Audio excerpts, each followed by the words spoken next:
கர்த்தருடைய பரிசுத்த நாமத்துக்கு மகிமை உண்டாவதாக. இந்த காலை ஆராதனையிலும் கர்த்தருடைய வசனத்தை கொடுக்கும்படியான கிருபையும் ஸ்லாக்கியத்தை தேவன் கொடுத்ததுக்காக நாம் கர்த்தரை ஸ்தோத்திரிப்போம்.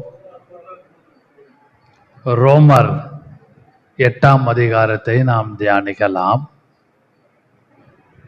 நன்றாக கவனியுங்கள். ரோமர் 8ஆம் அதிகாரத்தை, அந்த அதிகாரம் முழுவதிலும் Romans 8th chapter, the whole chapter we can meditate by the grace of God. அதாவது அந்த அதிகாரம் முழுவதும், ரோமருக்கு எழுதின நிருபம் முழுவதும் ரொம்ப ஆழமான சத்தியங்கள், ஆவிக்குரிய கருத்துகள், ரொம்ப நுணுக்கமாகவும் இருக்கிறதுலே ரொம்ப டஃப் சப்ஜெக்ட். ஸ்கூலில் சொல்லுவாங்க, படிக்கும்போது மேத்ஸ் ரொம்ப கஷ்டம், சயின்ஸ் ரொம்ப கஷ்டம், இங்கிலீஷ் புரியலன்னுவாங்க. அது மாதிரி பைபிளில் ரோமருக்கு எழுதின நிருபம் ஒரு tough subject, whole book of Romans. நான் இந்த செய்தியின் தலைப்பு, 8ஆம் அதிகாரத்துக்கு சொல்லுகிற செய்தியின் தலைப்பு ஃப்ரீடம் அண்ட் ஃபுல்ஃபில்மெண்ட், விடுதலையும் அதன் நிறைவும். நீங்கள் விடுதலையும் அதன் நிறைவும், freedom and fulfilment. Romans 8th chapter, the whole chapter we can meditate by the grace of God. முதல் வசனத்தை வாசிக்கலாம். ஆனபடியால் கிறிஸ்து இயேசுவுக்குட்பட்டவர்களாய் இருந்து மாம்சத்தின்படி நடவாமல் ஆவியின்படியே நடக்கிற, ஆவியின்படியே, by the spirit or through the spirit, ஆவியின்படியே நடக்கிறவர்களுக்கு, ஆவியின்படியே நடக்கிறவர்களுக்கு ஆக்கினை தீர்ப்பு இல்லை. நீங்கள் இந்த 8ஆம் அதிகாரம் முழுவதும் வீட்டில் போய் படிச்சு பாருங்க. ஹோலி ஸ்பிரிட், ஹோலி ஸ்பிரிட் இங்க ஆவிக்கு ஏற்ற, ஆவியின்படியே, ஆவியானவரோடு, இப்படியாக தமிழ் பைபிளில் வார்த்தைகள் மாறி மாறி மாறி வரும். இங்கிலீஷ் பைபிளில் ஹோலி ஸ்பிரிட் என்ற வார்த்தை ஏறக்குறைய 19 டைம்ஸ், எத்தனை தடவை? 19 தடவை எழுதப்பட்டிருக்கிறது. 19 times the word Holy Spirit written in the Romans, in Romans 8th chapter. 2 Corinthians chapter 3 verse 17 வாசிக்கலாம். 2 கொரிந்தியர் 3ஆம் அதிகாரம் 17வது வசனம். 2 Corinthians chapter 3 verse 17ல பார்த்தீங்கன்னா, வாசிங்க முடியுமானால். கர்த்தரே ஆவியானவர், கர்த்தரே ஆவியானவர், கர்த்தருடைய ஆவி எங்கேயோ, கர்த்தருடைய ஆவி எங்கேயோ அங்கே விடுதலையும் உண்டு, அங்கே விடுதலை உண்டு. இந்த வார்த்தை கர்த்தரே ஆவியானவர், the Holy Spirit, the Lord is a Holy Spirit, the God is a Holy Spirit. அது ஆவியானவர் என்ற வார்த்தை 8ஆம் அதிகாரத்திலே 19 தடவை எழுதப்பட்டிருக்கிறது.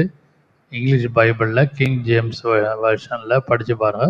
தமிழில் ஆவியின்படி, ஆவிக்கேற்ற, ஆவியானவர் என்ற வார்த்தை சற்று மாறி மாறி இருக்கும்.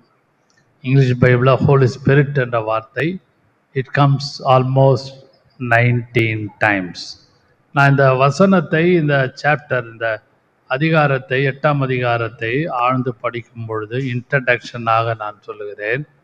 8ஆம் அதிகாரம் முதல் 4 வசனம், 1ஆம் வசனம், 2ஆம் வசனம், 3ஆம் வசனம், 4ஆம் வசனம், 4 வசனங்கள், 5 வசனங்கள் ஃப்ரீடம் ஃப்ரம் ஜட்ஜ்மெண்ட். எதிலிருந்து?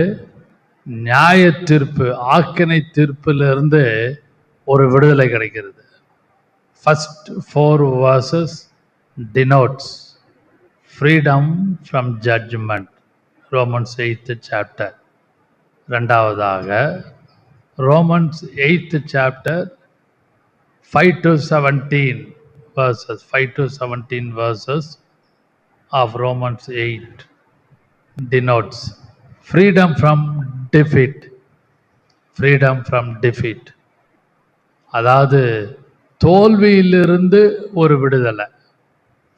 மூன்றாவதாக ரோமன்ஸ் 8th சாப்டர் 18 to 30, 18ஆம் வசனத்திலிருந்து 30ஆம் வசனம் முடிய ரோமர் 8ஆம் அதிகாரத்தில் freedom from frustration, freedom from frustration, ஏமாற்றம் அல்லது விரக்தி.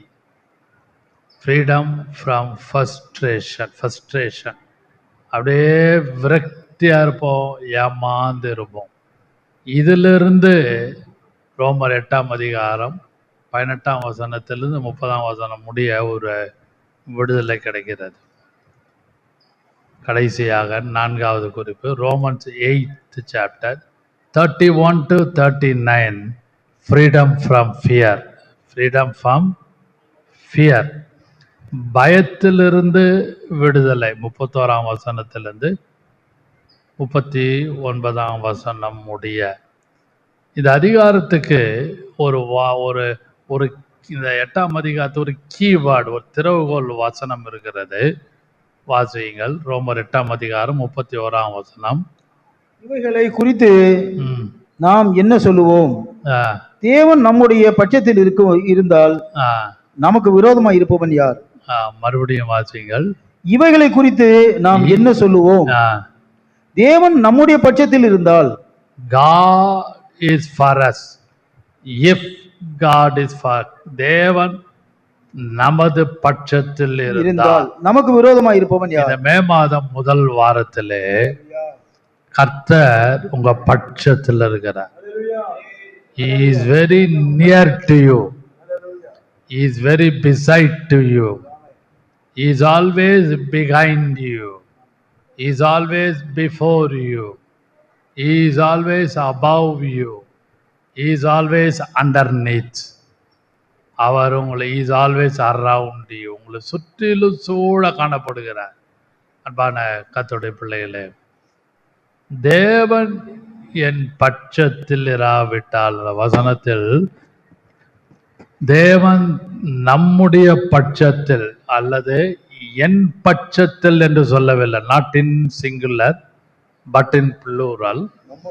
தேவன் நம்முடைய பட்சம் அப்படியானால் உங்களுடைய குடும்பத்தின் பட்சத்தில், குடும்பத்துக்காக, குடும்பத்தோடு, பிள்ளைகளோடு, மனைவியோடு, பேர பிள்ளைகளோடு, உங்களுடைய within the family and the situation.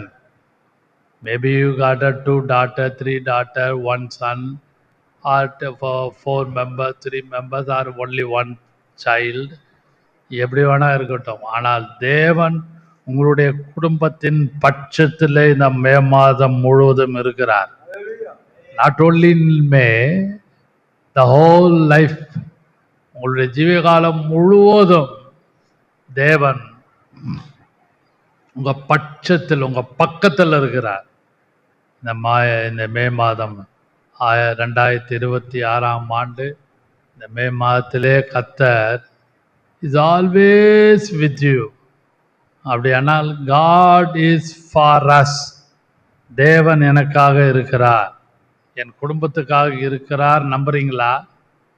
விசுவாசிக்கிறீங்களா? கர்த்தர் நமக்காக தான் இருக்கார். He is for us.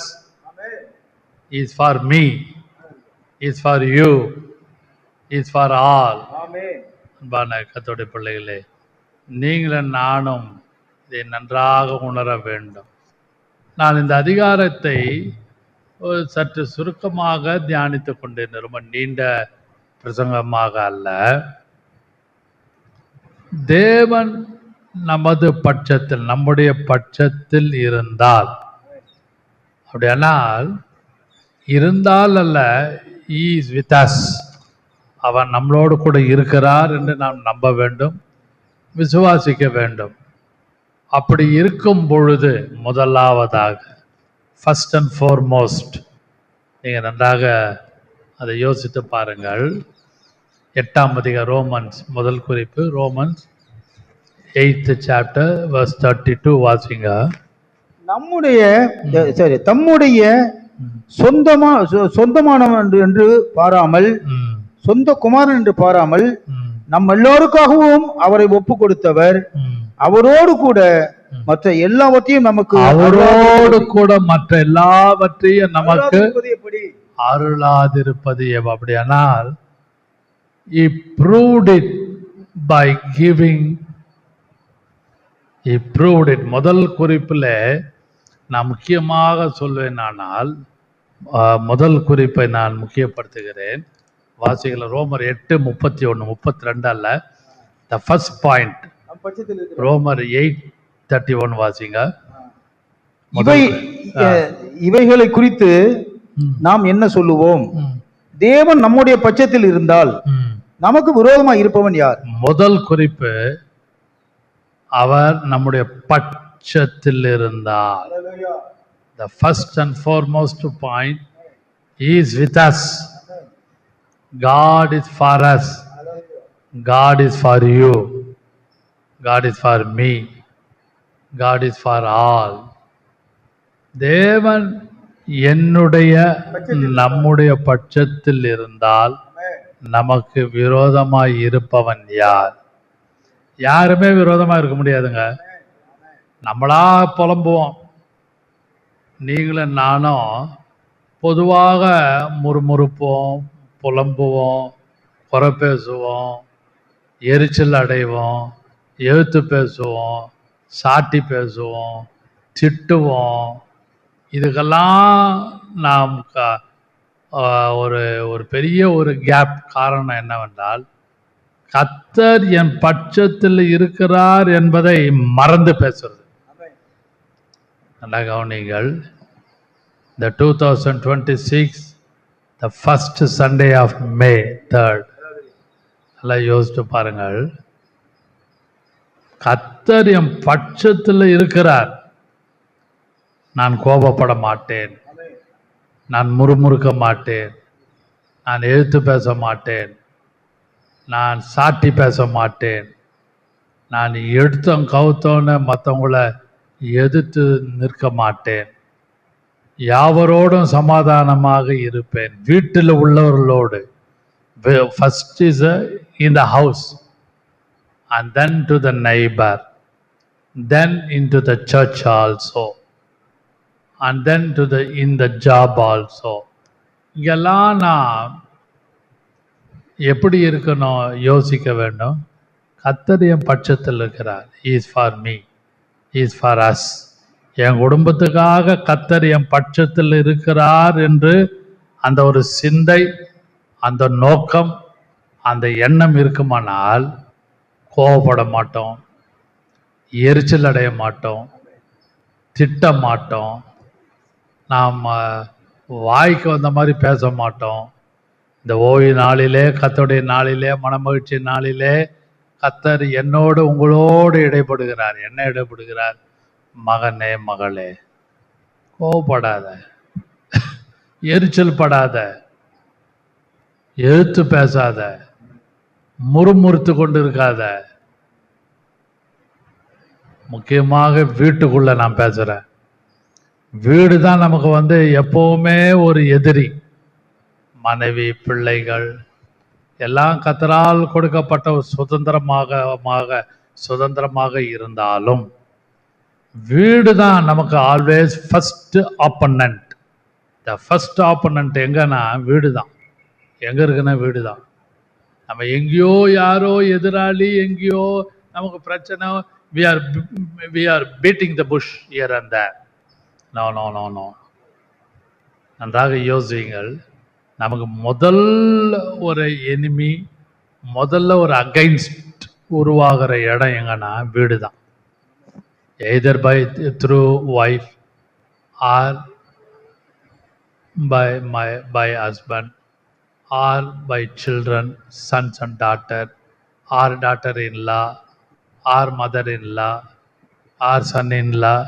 இப்படிப்பட்ட கூட்டத்துக்குள்ள, குடும்பத்துக்குள்ளதான் நமக்கு விரோதங்கள் இருக்கிறது. ஆனால் பவுல் 8ஆம் அதிகாரம் முதல் குறிப்பில் 31ஆம் வசனத்தில் God is for us சொல்லிட்டு, கர்த்தர் நம்முடைய பட்சத்தில், அந்த வசனம் ரொம்ப முக்கியம். தேவன் நம்முடைய பட்சத்தில் இருந்தால் நமக்கு விரோதமாய் யாருமே விரோதமா இல்லைங்க. இன்றைக்கு நன்றாக யோசியுங்கள். தேவன் ஏதேன் தோட்டத்தை உருவாக்கி பண்படுத்தும்படியான அந்த நிலைமையெல்லாம் உருவாக்கி தோட்டத்தை ஆதாம் ஏவாள்களை ஹேண்ட் ஓவர் பண்ண பிறகு அந்த இடத்துல ஒரு குழப்பத்தை உண்டு பண்ணான் பிசாசு. கர்த்தர் இல்லாத மாதிரியே ஒரு சூழ்நிலை உருவாக்கிட்டான். நீங்க ஆதியாகமம் 2ஆம் அதிகாரம் 3ஆம் அதிகாரம்லாம் வீட்டில் போய் படிங்க. கர்த்தர் தேவன் இல்லை, கர்த்தர் இல்லாத வேளையில் அப்படியானால், நான் நன்றாக வசனத்தின்படி பேசுகிறேன், அங்க திடீர்னு ஒரு சர்ப்பம் போல உள்ள ஆண்டவர் இல்லாத மாதிரி உள்ள சூழ்நிலை உருவாக்கி அவர்களோடு எதிர்த்து பேசி அவன் அந்த ஏதேன் தோட்டத்தையே கெடுத்தவன் உங்க குடும்பத்தையும் என்னுடைய குடும்பத்தையும் உலகத்தில் உள்ள எல்லா ஊழியங்களையும் கெடுப்பானா கெடுக்க மாட்டானா? கண்டிப்பா கெடுப்பான். அதனால நீங்களும் நானும் நன்றாக விசுவாசிக்க வேண்டும். God is for me, God is for us. என் குடும்பத்துக்காக கர்த்தர் என் பட்சத்தில் இருக்கிறார். அதனாலே மனுஷன் எனக்கு என்ன செய்வான்? யார் எனக்கு விரோதமா யாரும் வர முடியாது. பிசாசு விரோதமாகவே வர முடியாது. அதனாலே முதல் குறிப்பு God is for us. தேவன் நம்முடைய பட்சத்தில் இருக்கிறார். இரண்டாவதாக வாசியுங்கள் ரோமர் 8:32. தம்முடைய சொந்த குமாரன் என்று பாராமல் நம் எல்லாருக்காகவும் அவரை ஒப்பு கொடுத்தவர். கவனிங்கள். அவரோடு கூட மற்ற எல்லாவற்றையும் நமக்கு அருளாதிருப்பது எப்படி? அப்படியானால்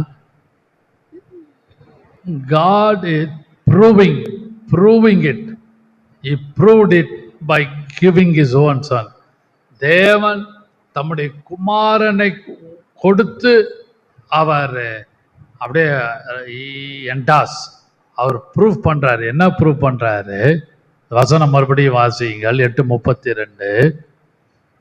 தம்முடைய சொந்த குமாரன் என்று பாராமல் நம் எல்லாருக்காகவும் அவரை ஒப்பு கொடுத்தவர். எல்லாருக்காகவும் பிதா தம்முடைய குமாரனை ஒப்பு கொடுக்க பண்ணி அவரோடு கூட மற்ற எல்லாவற்றையும் along with Jesus Christ அருளாது இருப்பது எப்படி? எல்லாவற்றையும் கொடுக்காமல் இருப்பது எப்படி? அப்படியானால் இயேசுவின் மூலமாக through the cross, இயேசுவின் மூலமாக through the Jesus, through his crucifixion, அவருடைய சிலுவையின் மத்திய பாதையிலே நமக்கு எல்லாவற்றையும் கர்த்தர் கொடுத்திருக்கிறார். ஹல்லேலூயா. அது He proved it. God proved it by giving his son. அவருடைய சொந்த குமாரனை கொடுத்து அவர் அதை நிரூபித்து நமக்காக எல்லாவற்றையும் கொடுத்திருக்கிறார். 32ஆம் வசனம் அவரோடு கூட along with him, along with Jesus, along with risen Savior, மற்ற எல்லாவற்றையும் நமக்கு அருளாதிருப்பது. மற்ற எல்லாவற்றையும் you can trust anything inside. உங்களுடைய ஃபேமிலி லைஃப், உங்களுடைய பர்சனல் லைஃப், உங்களுடைய மினிஸ்ட்ரி ஆக்டிவிட்டி, உங்களுடைய ஜாப், ரிகார்டிங் ஜாப், உங்களுடைய எல்லாவற்றையும் யூ கேன் ட்ரஸ்ட் இன். அதான் வசனம் சொல்லுது இந்த இடத்துல, மற்ற எல்லாவற்றையும் அருளாது இருப்பது. எல்லாவற்றையும் அவர் கொடுக்குறாருங்க. இன்னைக்கு நீங்களும் நானும் கர்த்தருடைய பிள்ளைகள், சில பரிசுத்தவான்கள், நீதிமான்கள், கர்த்தருடைய பிள்ளைகள், விசுவாசிகள், எனக்கு இது இல்லையே, அது இல்லையே, எனக்கு அப்படி ஆயிடுச்சு, என் குடும்பம் இப்படி நடுத்தருவில் இருக்குது, என் கணவன் இறந்துட்டாரு, என் மனைவி இறந்துட்டாங்களே, என் பிள்ளைங்கள ஒன்றுத்துக்கும் ஒரு ஒரு பிரயோஜனம் இல்லையே, மகன் இருந்து எனக்கு பிரயோஜனம் இல்லையே, மகள் இருந்து எனக்கு பிரயோஜனம் இல்லையே என்று அநேக விசுவாசிகள் கர்த்தருடைய பிள்ளைகள் புலம்பிக் கொண்டிருக்கிறார்கள். இந்த ஓய்வு நாளிலே, கர்த்தருடைய நாளிலே, இந்த 2026 மே மாதம் 3ஆம் தேதி இந்த வேளையிலே பரிசுத்த ஆவியானவர் நம்மளோடு பேசுகிறார். என்ன பேசுகிறார்? மற்ற எல்லாவற்றையும் நமக்கு அருளாதிருப்பது எப்படி? அப்படியானால் he proved it through Jesus. இயேசுவின் மூலமாக எல்லாவற்றையும் கர்த்தர் இயேசு தேவன் கொடுக்கிறார்.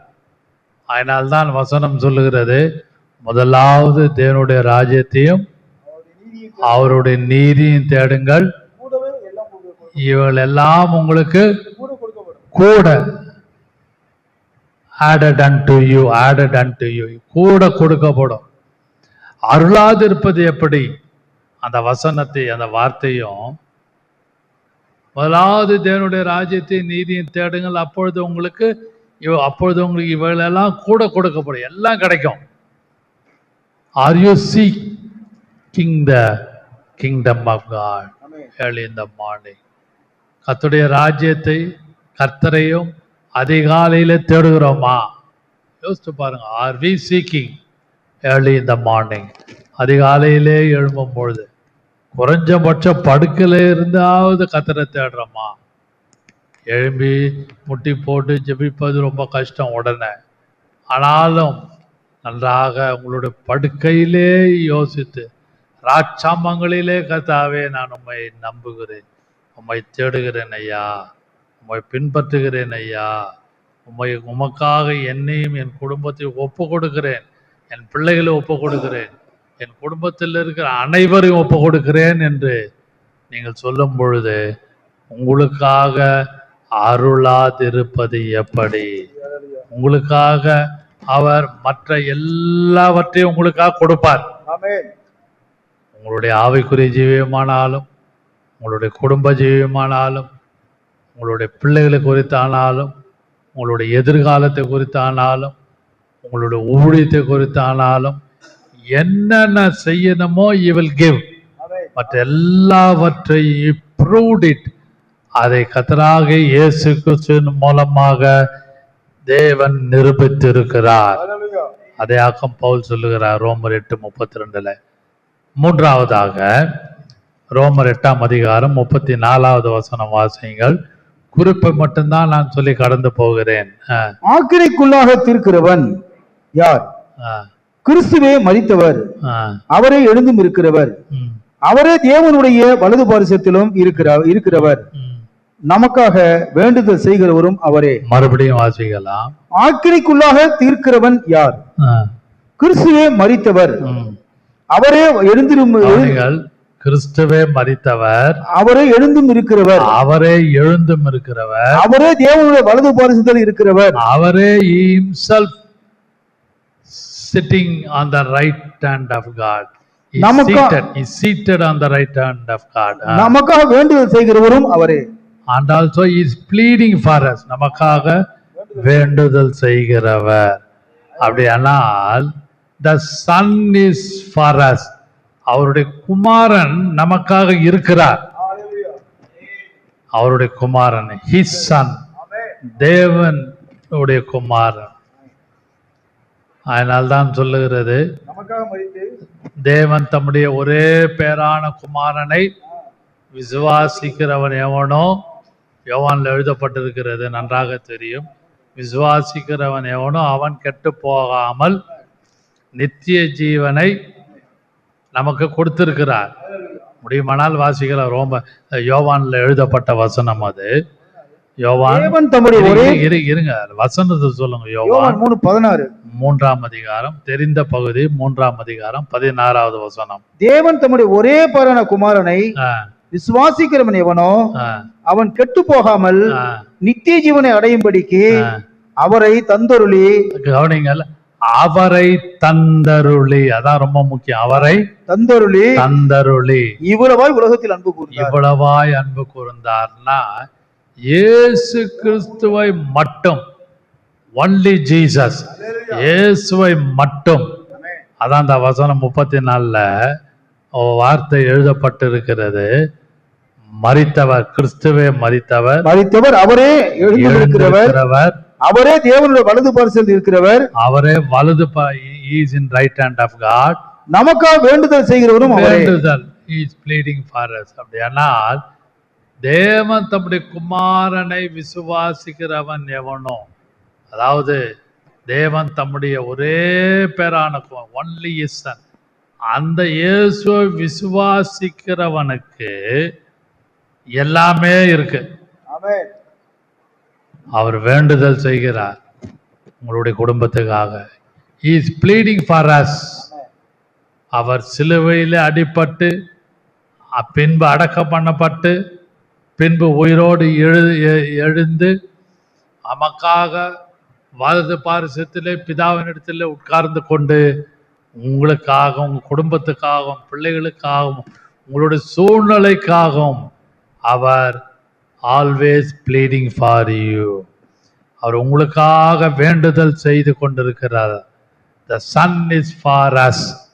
அதான் அந்த வசனம் 34ஆம் வசனம். ஆக்கினைக்குள்ளாக தீர்க்கிறவன் யார்? யாரும் உங்களை ஆக்கினைக்குள்ளாக தீர்க்க முடியாது. ரட்சிக்கப்பட்ட விசுவாசிகள், ஞானஸ்நானம் எடுத்த விசுவாசிகள், அபிஷேகம் பண்ணப்பட்ட விசுவாசிகள், பிரித்தெடுக்கப்பட்ட விசுவாசிகள், சியோனுக்கு நேராக அழைக்கப்பட்ட விசுவாசிகள் எல்லாம் யோசித்து பாருங்க. என்ன வசனம் சொல்லுகிறது?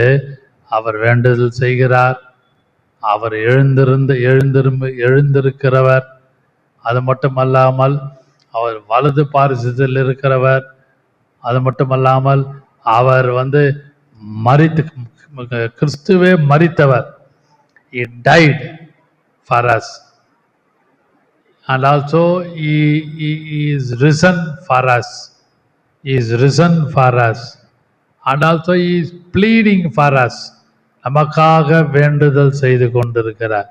அப்படிப்பட்ட குமாரன் நம்மளோடு கூட இருக்கிறார். அதான் குறிப்பு.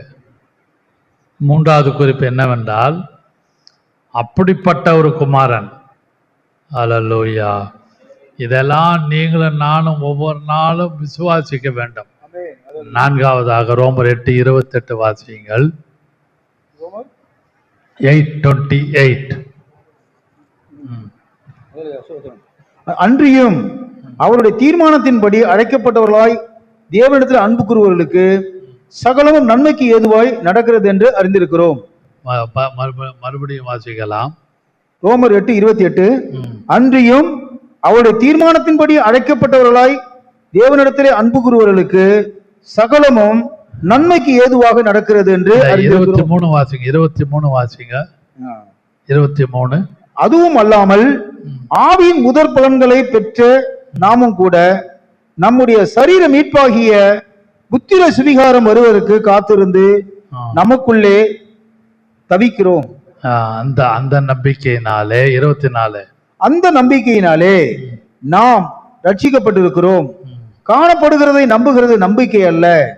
ஒருவன் தான் காண்கிறதை நம்ப வேண்டுவது என்ன? நாம் காணாததை நம்பினோமாகில் அது வருவதற்கு பொறுமையோடு கவனிங்கள்.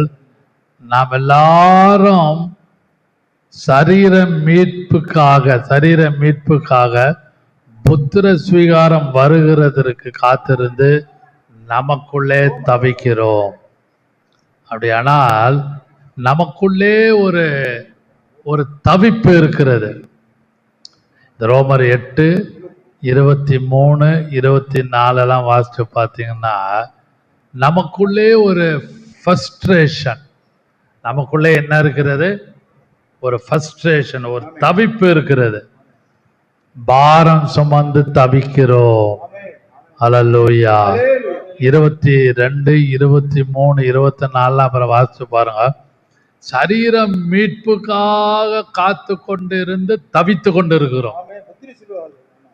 இந்த உலகத்துல எத்தனையோ விதமான தவிப்புகள் நமக்கு இருக்குது. வீட்டுல, வெளியில, வேலை ஸ்தலத்துல, ஊழியத்தின் பாதையில ஒவ்வொரு நாளும் எப்படி சொல்றது, அதாவது அப்படியே தவிக்கிறோம். groaning in the spirit. அப்படியே அப்படியே பெருமூச்சோடு தவித்து கொண்டிருக்கிறோம். ஆனாலும் ஒரு பெருமூச்சோடு தவிக்கிற ஒரு முக்கியமான காரணம் 23ஆம் வசனத்துல, அதுவும் அல்லாமல் கவனிங்கள், இருங்க, சரீர மீட்பு. இந்த சரீரத்தை கர்த்தர் மீட்க போகிறார். இந்த சரீரத்துக்காக பாடுபட்டு கொண்டிருக்கிற நாம் அனைவரும் தவித்து கொண்டிருக்கிற ஒரு நாளிலே மத்திய ஆகத்திலே எக்கால சத்தம் துணிக்கும். அப்பொழுது புத்திர ஸ்வீகாரம் வருகிறதுக்கு காத்திருந்து நமக்குள்ளே தவித்து கொண்டிருக்கிறோம். இன்றைக்கும் நமக்கு எத்தனையோ தவிப்புகள் வீட்டிலும் வெளியிலும் வேலை ஸ்தலத்தில் அன்றாட வாழ்க்கையில காணப்பட்டாலும் பிரைமரி தலையான ஒரு தவிப்பு இருக்கிறது. கர்த்தர் நம்மை கொண்டு போய் சேர்க்க போகிறார். இந்த சரீரத்திலிருந்து ஒரு மீட்பு இருக்கிறது. இந்த சரீரத்திலிருந்து ஒரு விடுதலை இருக்கிறது. இந்த சரீரத்திலிருந்து சீக்கிரமாக சியோனுக்கு போக போகிறோம். இந்த சரீரத்திலிருந்து பரலோகத்துக்கு போக போகிறோம் என்ற ஒரு தவிப்பு உள்ள இருக்கிற ஒரு ஆத்மா தவித்து கொண்டிருக்கிறது. எப்பொழுது இந்த சரீரத்திலிருந்து ஒரு விடுதலை, இந்த சரீர மீட்பு, இந்த சரீரம் மீட்கப்படும் நாள் மிக முக்கியமாக காணப்படுகிறது. அதனாலே ரோமர் 8:28 வசனம் மட்டுமல்ல, 23, 24 ரொம்ப முக்கியம்.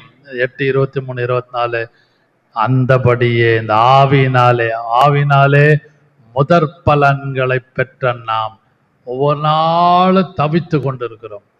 கர்த்தர் அதில் இருந்த மீட்பை சீக்கிரம் கட்டளையிடுவாராக. கடைசியாக வாசிக்கலாம், ரோமர் 8:28 வாசிங்க. 8:28 அன்றியும் அவருடைய தீர்மானத்தின்படி அழைக்கப்பட்டவர்களாய் தேவனிடத்தில் அன்பு கூறுவதற்கு சகலமும் நன்மைக்கு ஏதுவாக நடக்கிறது என்று அறிந்திருக்கிறோம். நீங்க சகலமும் நன்மைக்கு ஏதுவாக. ஆனால் நீங்களும் நானும் யோசிக்கிறோம், எல்லாமே ராங்கா நடக்குது, எதுவுமே நம்ப முடியலையே, எதுவுமே ஏற்றுக்கொள்ள முடியலையே. நம்முடைய பிறப்பிலிருந்து அல்லது நமக்கு அறிவு தெரிந்ததிலிருந்து ரட்சிக்கப்பட்ட நாளிலிருந்து இது வரைக்கும் யோசிச்சு பாருங்க, எவ்ரிதிங் இஸ் அகைன்ஸ்ட் மீ. ஆனால் பவுல் தன்னுடைய நிருபத்தில் ரோமர் 8:28 சொல்றாரு, அன்றியும் என்று சொல்லிட்டு சகலமும் நன்மைக்கு ஏதுவாக நடக்கிறது. ஆனால் பழைய ஏற்பாட்டுல ஒரு பரிசுத்தவான், ஒரு பழைய ஏற்பாட்டுங்கிறதுல ஒரு பரிசுத்தவான்ல ஒரு கர்த்தருடைய பிள்ளை சொல்லுகிற ஒரு வார்த்தை வாசிக்கலாம். 42 ஆதியா 42ஆம் அதிகாரம் 36வது வசனம். ஆதியாகமம் 42:36. Genesis 42:36. அதுல பாத்தீங்கன்னா ஆதியாகமம் 42 36 36 அவர்கள் தகப்பனாகிய யாக்கோபு அவர்களை நோக்கி, 40-36 அவருடைய தகப்பனாகிய யாக்கோபு அவர்களை நோக்கி, என்னை பிள்ளையற்றவர்கள் ஆக்குகிறீர், யோசேப்பும் இல்லை, சிமியோனும் இல்லை, பென்யமீனையும் கொண்டு போக பார்க்கிறீர்கள், இதெல்லாம் எனக்கு விரோதமாய் நேரிடுகிறது என்றார். இதையெல்லாம் எனக்கு விரோதமாய் நேரிடுகிறது. நம்மளுடைய ஆவிக்குரிய ஜீவியத்திலும் குடும்ப ஜீவியத்திலும் அன்றையும் அவருடைய தீர்மானத்தின்படி அழைக்கப்பட்டவர்களுக்கு சகலமும் நன்மைக்கு ஏதுவா நடக்கிறது என்று பவுலோடு நீங்களும் நானும் அறிக்கையிட்டு சொன்னாலும், சில வேளைகளில் சூழ்நிலை நிமித்தம், குடும்பத்தில் உள்ள கஷ்டம், வேதனை, உபத்திரம், கண்ணீரின் நிமித்தம் யாக்கோபோடு சேர்ந்து நாம் சொல்றோம், இதெல்லாம் எனக்கு விரோதமா நடக்கிறது. ஆனா வசனத்தை அறிக்கையிடுறோம். என்ன அறிக்கையிடுறோம்? ரோமர் 8:28 படி God is making all things work for us. கர்த்தர் எல்லாவற்றையும் நன்மையும் செம்மையுமா செய்கிறார். ரோமர் 8:28 படி அன்றையும் அவருடைய தீர்மானத்தின்படி அழைக்கப்பட்டவர்களுக்கு சகலமும் God is working for us. தேவன் நமக்காக வேலை செய்கிறார். He is working for us. எப்படி செய்கிறார்? எல்லாவற்றையும் நன்மையாக முடிக்கிறார். ஆனால் யாக்கோபு போல நீங்களும் நானும் அறிக்கையிடுறோம். என்ன அறிக்கையிடுறோம் இந்த கிருபையின் காலத்துல? இவைகள் எல்லாம், இதையெல்லாம் எனக்கு விரோதமாய் எழும்புகிறது. விரோதமாய் என்னதான் ஜெபிச்சாலும், என்னதான் அந்நிய பாஷை பேசினாலும், என்னதான் ஊழியம் செஞ்சாலும், என்னதான் ரெகுலர் சர்ச் கோயரா இருந்தாலும், giving offering and tithe everything we are doing always regularly, but யாக்கோபை போல ஆதியாகமம் 42ஆம் அதிகாரம் 36ஆம் வசனத்தின்படி இதையெல்லாம் எனக்கு விரோதமாய் நேரிடும். அன்றையும் அவருடைய தீர்மானத்தின்படி அழைக்கப்பட்டவர்களுக்கு சகலமும் நன்மைக்கு ஏதுவாக நடக்கிறது. உண்மையாவே கர்த்தர் நமக்காக கிரியை செய்கிறார். God is working for us in our mind, in our soul, in our body, within the church, within the family, within the job, all throughout the world is working for us. ஆனாலும்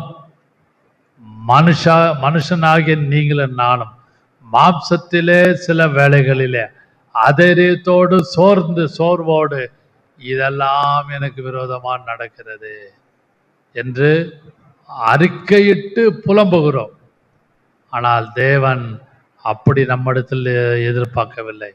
He is working for us. அவர் நமக்காக அவர் கிரியை செய்து சகலத்தின் நன்மைக்கு ஏதுவாக நடத்துகிறார். ஹல்லேலூயா. அதனாலே கர்த்தர் நம்மளோடு இருக்கிறார். கர்த்தர் நம்மளோடு இருக்கிறார், நம்முடைய பட்சத்தில் இருக்கிறார். அதான் ரொம்ப முக்கியம். அந்த வசனம் 32வது வசனத்தை மறக்காதீங்க, மறக்கவே. தேவன் நம்முடைய பட்சத்தில் இருந்தால், He is always with us. இருக்கிறபடினாலே அந்த 14ஆம் அதிகாரம் 9ஆம் வசனம் கடைசியாக வாசிப்போம். நம்பர்ஸ் 14:9ல ஒரு வார்த்தை, the Lord is with us. Lord is with us ன்னு இங்கிலீஷ் பைபிள்ல இருக்கும். கர்த்தர் நம்மளோடு கூட இருக்கிறார். எண்ணாமத்துல வனாந்தரத்துல அத மோசே சொன்னது போல 14:9 ஆண்டவரே, கர்த்தர் நம்மேல் பிரியமாயிருந்தால் அந்த தேசத்திலே நம்மை கொண்டு போய் பாலும் தேனும் ஓடுகிற அந்த தேசத்தை நமக்கு கொடுப்பார். 8:9 கர்த்தருக்கு விரோதமாக மாத்திரம் கலகம் பண்ணாதிருங்கள். அந்த தேசத்திலே ஜனங்களுக்கு நீங்கள் பயப்பட வேண்டியது இல்லை. அவர்கள் நமக்கு இரையாவார்கள். அவர்களை காத்த நிழல் அவர்களை விட்டு விலகி போயிற்று. கர்த்தர் நம்மோடு இருக்கிறார், அவர்களுக்கு பயப்பட வேண்டியதில்லை என்றார்கள். நம்மளோடு இருக்கிறார், எதை குறித்து கலங்க வேண்டியதில்லை, எதை குறித்து பயப்பட வேண்டியதில்லை. எல்லாவற்றையும் இரையாக்குவார். அந்த வசனம் எல்லாவற்றையும் இரையாக்குவார். ஹல்லேலூயா. அன்பான கர்த்தருடைய பிள்ளைகளே, நீங்களும் நானும் இந்த காலைவெளியிலே பரிசுத்த ஆவியானவர் நம்மளை தைரியப்படுத்துவாராக. கர்த்தர் நம் பட்சத்தில் இருக்கிறார். God is for us. முதலாவதாக ரோமர் 8:31, ரோமர் 8:32, He proved by giving his son. தன்னுடைய சொந்த குமாரனை கொடுத்து எல்லாவற்றையும் செய்கிறார். ரோமர் 8:34, the son is for us. குமாரன் நமக்காக கொடுக்கப்பட்டார். ரோமர் 8:34. ரோமர் 8:28ல அதையும் அங்க ஆவியானவர் நமக்காக எழுதிவிட்டு 8:28ல ரோமர் 8:23, 24ல நாம் தவித்து கொண்டு இருக்கிறோம். we are groaning, பெருமூச்சோடு தவிக்கிறோம். இந்த சரீரத்திலிருந்து கர்த்தர் நமக்கு ஒரு மீட்பை கொடுப்பாராக. கடைசியாக ரோமர் 8:28, God is making all things work for you. God is making all things work for you. நமக்காக அவர் வேலை செய்து கொண்டிருக்கிறார். அன்றையும் அவருடைய தீர்மானத்தின்படி அழைக்கப்பட்டவர்களுக்கு எல்லாம் நன்மையா நடக்குது. ஆனால் யாக்கோபோடு சேர்ந்து இதெல்லாம் நமக்கு விரோதமாக நடக்கிறது என்று அறிக்கையிடாமல் நாம் ஆவியின்படி நடந்து கர்த்தருடைய ராஜ்யத்துக்காக நாம் வரிக்கு ஆயத்தமாயிருப்போமாக. நாம் ஜெபம் பண்ணுவோம். அன்பின் பிதாவே, இந்த வேளையில் எங்களை தாழ்த்துகிறோம், படைக்கிறோம். கர்த்தாவே, ரோமர் 8ஆம் அதிகாரத்தை கர்த்தாவே முழுவதுமாக ஓரளவு தியானிக்க கொடுத்த கிருபைக்காக ஸ்தோத்திரிக்கிறோம். கர்த்தாவே நீர் எங்க பட்சத்தில் இருக்கிறீர். இந்த மே மாதம் முழுவதும் மட்டுமல்லாமல் கர்த்தாவே எங்களுடைய ஜீவகாலம் முழுவதும் கர்த்தாவே ரோமர் 8ஆம் அதிகாரம் கர்த்தாவே அந்த வசனத்தில் 32ஆம் வசனத்தில் சொல்லப்பட்ட போல தேவன் தம்முடைய பட்சத்தில் இருந்திருந்தால், தேவன் நம்முடைய பட்சத்தில் இருந்திருந்தால், அப்படியானால் நீர் எங்களோடு கூட இருக்கிறீர் என்ற நம்பிக்கையோடு விசுவாசத்தோடு நாங்கள் ஜீவிக்க இதை பார்த்து கேட்டுக்கொண்டு அனைவருக்கும் கிருபை செய்வீராக. இயேசுவின் நாமத்தில் பிதாவே, ஆமென்.